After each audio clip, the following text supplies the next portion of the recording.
अस्सलाम वालेकुम स्टूडेंट्स। अब हम कर रहे हैं first year accounting 2017 question number 2 का ए इंट्रोडक्शन टू अकाउंट्स। ठीक है, जिसमें सवाल कुछ है, state the rules of debit and credit for the following. आपने क्या शो करना है? Rules of debit and credit show करना है इन चीजों का जो नीचे गिवन है फॉलोइंग। पहले लिखा हुआ increase in owner's capital. Owner capital अगर बढ़ेगा तो क्या होगा? डेबिट होगा या क्रेडिट होगा? वे लिखते हैं, देखिए नंबर 1, ऑनर्स कैपिटल बढ़ता है तो क्रेडिट होता है। ठीक है ना। एसेट और एक्सपेंस बढ़ते हैं, डेबिट कम होते हैं, credit. Liability, honours equity, revenue तीनों बढ़ते हैं तो क्रेडिट, कम होते हैं तो डेबिट होता है। तो ऑनर्स कैपिटल बढ़ेगा तो credit. Second, decrease in office supplies. Office supplies assets है, बढ़ेगी तो डेबिट, कम होगी तो क्रेडिट होगी। Number 3, decrease in note payable.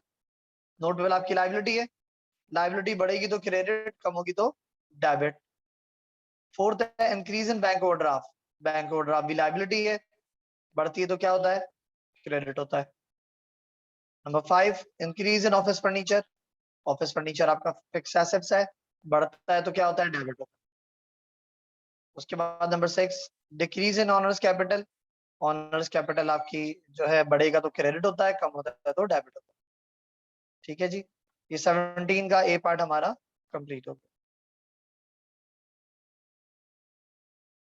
अब आते हैं 2017 क्वेश्चन नंबर 2 के बी पार्ट पे। यहाँ सवाल क्या कर रहा है? ये तो था पहले से ए पार्ट जो हमने किया, वो था rules of debit and credit का। सही है कि उसमें कौन कौन से चंद आइटम, 6 आइटम दे दिए उन्होंने हमें और कहा कि इनमें से ये डेबिट होंगे क्रेडिट होंगे, बता दीजिए। हमने बता दिया। अब आते हैं 2 के बी पे। Right the fact of the following transactions on accounting equation. Increase will be shown as plus, decrease as minus, and no effect as zero. पहली ट्रांजेक्शन पे आते हैं, पहले कॉलम बने ट्रांजेक्शन और इक्वेशन बोल रहा है एसेट लायबिलिटी ऑनर्स इक्विटी है, तो एसेट लायबिलिटी ऑनर्स इक्विटी आ गया। नंबर 1 पे आते हैं, purchase merchandise for cash. Merchandise खरीदी, ठीक है ना। तो भाई परचेज आपका यहाँ एक्सपेंस होता है मर्चेंडाइज खरीदने में। पैसे गए तो एसेट हो जाएगा माइनस, लाइबिलिटी पे कोई चेंज नहीं आएगा, जीरो।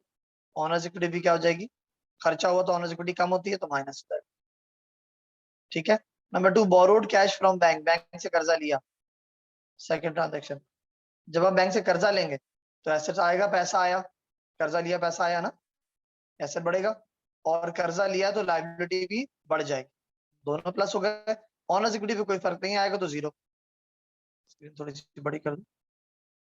ओके, थर्ड पे आते हैं, pay to supplier by cheque. Supplier की पेमेंट करी, चेक दिया यानी पैसे दिए, पैसे दिए तो एसेट गया, एसेट माइनस हो जाएगा, ये एसेट को माइनस कर दो। और सप्लायर क्योंकि कर्जा था, लाइबिलिटी की तरह गई तो ये भी क्या हो जाएगा? Minus.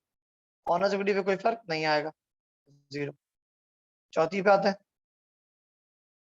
Receive advance commission from client. Advance commission receive किया, एसेट बढ़ गया तो प्लस, एडवांस कमीशन आपकी लाइबिलिटी, ये भी क्या जाएगी? प्लस। ऑनर्स इक्विटी पे कोई फर्क नहीं आएगा। ठीक है, क्योंकि एडवांस कमीशन रिसीव किया है तो एडवांस आपकी लाइबिलिटी है कि एडवांस है, जब तक एडवांस है तब तक आपको पैसा, तब तक आपने उसका काम नहीं किया तब तक आपको पैसा लाइबिलिटी। पैसा आया प्लस, लाइबिलिटी बड़ी प्लस, ऑनर्स इक्विटी पे कोई फर्क नहीं आया। नंबर 5 पे आते हैं, 5 लिखा, purchase equipment on credit from mister Kashif. उधार पे आपने इक्विपमेंट खरीदी, इक्विपमेंट एसेट्स है, खरीदी है, आई आपके पास, बढ़ गई, एसेट बढ़ेगा तो क्या होगा? प्लस। इक्विपमेंट एसेट्स होती है, हमने प्लस कर दिया। और उधार पे खरीदी तो लाइबिलिटी भी प्लस हो गई, ऑनर्स इक्विटी पे कोई फर्क नहीं आया तो zero. Owner withdrew cash from business for his personal use. Owner ने बिजनेस से पैसा निकाला, छठी लिखा नंबर 6, बिजनेस से पैसा निकाला तो कंपनी से पैसा गया। हम ऑनर्स का रिकॉर्ड नहीं बनाते as per entity principal. Entity principal में क्या होता है कि ऑनर और जो है ऑफिस दोनों अलग अलग होता है। तो ऑनर ने जब पैसा निकाला तो बिजनेस से पैसा गया तो क्या हो जाएगा? माइनस। ठीक है, लाइबिलिटी पे कोई फर्क नहीं आया। और ड्राइंग विड्रॉ करिए तो ऑनर्स इक्विटी भी क्या हो जाएगी? माइनस। दोनों चीज हो गई माइनस, लाइबिलिटी में कोई चेंज नहीं आया। ठीक है जी, ये वाला सवाल भी हमारा खत्म हो गया। तो अगले सवाल पे। अच्छा, 16 तो पूरा थ्योरी का क्वेश्चन है, तो 16 तो हम नहीं कह रहे, 15 पाएंगे। ये पूरा थ्योरी है, अकाउंटिंग जो है साइकिल पूछी है, फिर rules of debit and credit पूछा है, फिर अकाउंटिंग इक्वेशन पूछी है, फिर डेफिनेशन ऑफ अकाउंटिंग पूछी है। ठीक है ना, 16 नहीं करा, बात है हम 15 पे।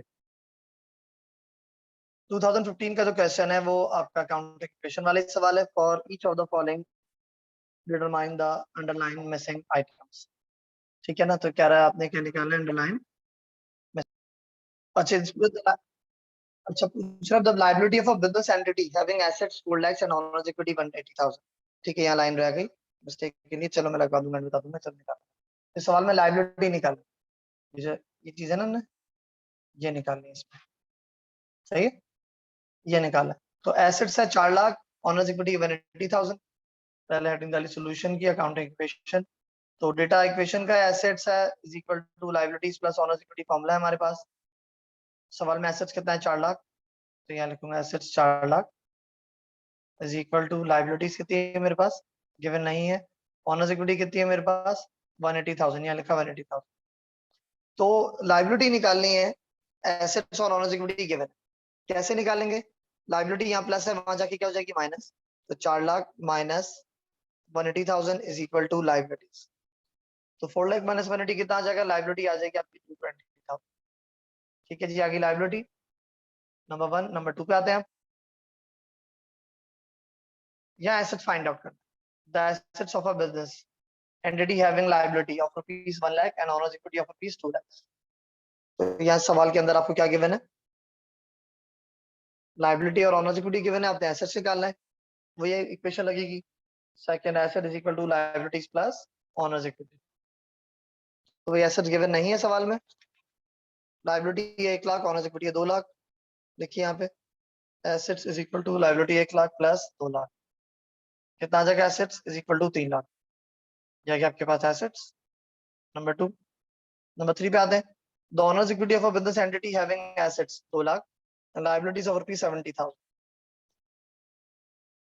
ओके जी, इक्वेशन पुट करते हैं, डेटा फॉर्मूला लिखेंगे पहले, assets is equal to liabilities plus owner's equity.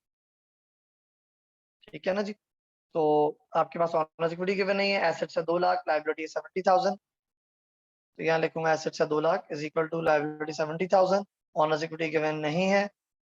तो 70,000 यहाँ प्लस है, वहां जाके क्या हो जाएगा minus, 2 lakh minus 70,000 is equal to owner's equity. ठीक है, तो ऑनर्स इक्विटी कितनी आ जाएगी, 2 लाख माइनस 70, ऑनर्स इक्विटी आ जाएगी is equal to 130,000। Third case भी कंप्लीट हो गया। 4 पे आते हैं, चौथा है revenue of a business entity having expense 120,000, net income 30,000। Revenue given नहीं है थोड़ा सा, ठीक है ना, तो नेट इनकम गिवन है, फॉर्मूला क्या होगा, net income is equal to revenue minus expenses. तो सवाल में क्या गिवन है आपके पास, एक्सपेंस गिवन है, नेट इनकम गिवन है। एक्सपेंस है 120, नेट इनकम है 30, तो 30,000 net income is equal to revenue given नहीं है माइनस एक्सपेंस 120। अब एक्सपेंस यहाँ माइनस है, वहां जाके क्या हो जाएगा, प्लस हो जाएगा, तो प्लस कर देंगे हम। तो 30,000 plus 120,000 is equal to revenue. तो रेवेन्यू कितना आ जाएगा प्लस करके, 150,000 आपका रेवेन्यू। नंबर 5 पे आते हैं, the expenses of a business entity having revenue 180,000 and net loss 160,000। तो भाई यहाँ पर आपके पास रेवेन्यू 180,000, नेट लॉस है आपके पास 16,000। नेट लॉस का फॉर्मूला क्या होता है, net loss is equal to expense minus revenue. Number 5, net loss is equal to expense minus revenue. वे नेट लॉस कितना गिवन है सवाल में, रेवेन्यू 180, नेट लॉस है 16, तो यहाँ लिखा नेट लॉस 16,000 और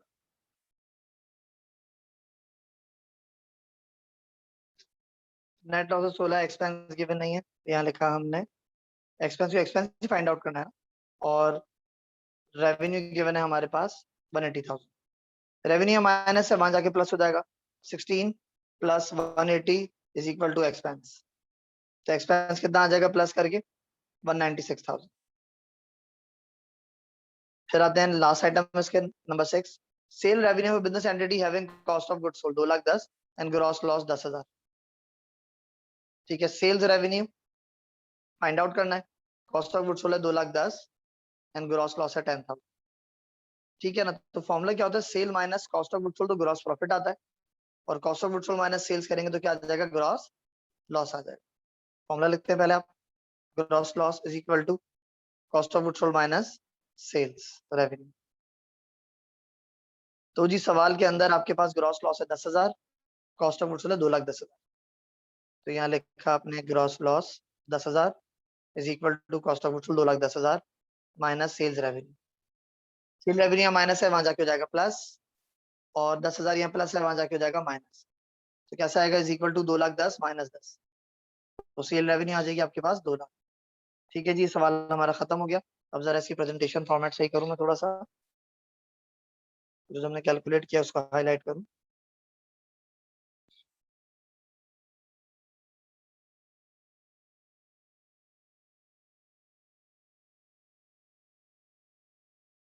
ये सब चीजें हमने निकाली है सवाल में ना, इस केस के अंदर सारी वैल्यू हमने कैलकुलेट की।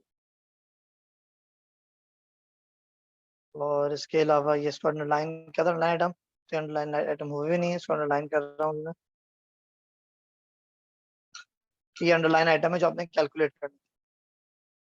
ठीक है, क्योंकि 5 ईयर में जो क्वेश्चन था उसके अंदर अंडरलाइन हुआ नहीं था। मैंने question as it is copy किया, तो देखा इसमें ये मिस्टेक्स थी कि अनसॉल्व पेपर में इस तरह अंडरलाइन हुआ नहीं था। ऊपर सवाल में लिखा हुआ है अंडरलाइन आइटम मिसिंग, तो अंडरलाइन मिसिंग आइटम है जिसको हमने कैलकुलेट करना था, ये हमने कर दिया। फाइंड आउट ये सारी चीजें करनी थी, अंडरलाइन होना जरूरी था। ओके बच्चों, thank you very much, Allah Hafiz.